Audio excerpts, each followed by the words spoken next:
pointed beaks, sharp talons, and have wide wings. Examples are hawks, kites, eagles, and vultures.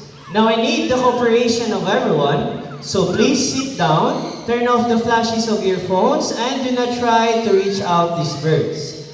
Because our next set of birds are going to showcase their extraordinary hunting skills and flight styles. Lastly, they will fly closer to you.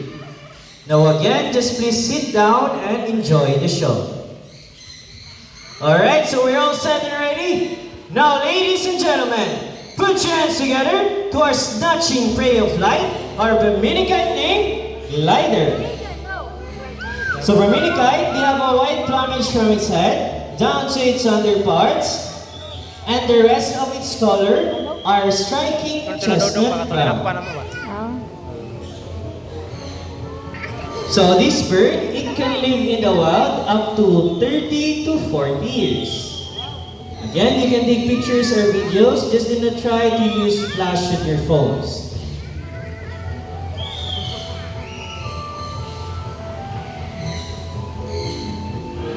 So this bird can be seen in the skies of Australia, Sri Lanka, Nepal, and Pakistan.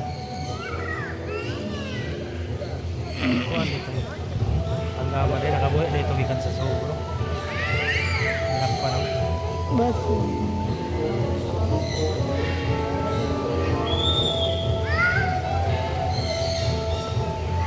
So this bird is not just like prey and steals from fish and also hunting birds. That's why it is called a snatching prey of flight. So I think Glider loves to roam around the stadium.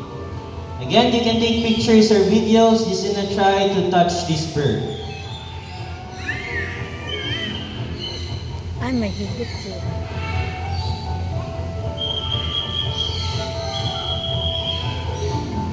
Thank you so much, Glider. But wait, there's more. Here comes the brother of Glider, Shadow. So formerly known as Redback Sea Eagle in Australia, but locally known here in the Philippines as Banog in Bisaya and Lawin in Tagalog. Dili puti. Wow. So if you're wondering about his color, Shadow's age, he is a 1-year-old, while Glider's age, he is a 3 years old. But when Shadow gets older, his color will be the same as Glider.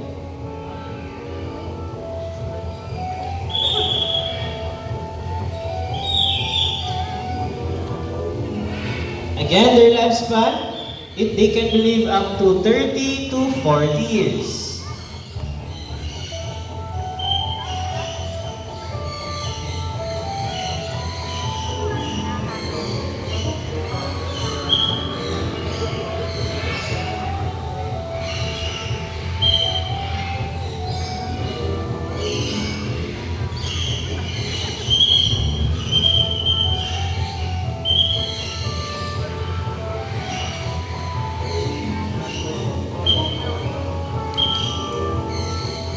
So again, this bird, it can be seen in the skies of Australia, Sri Lanka, Nepal, and Pakistan.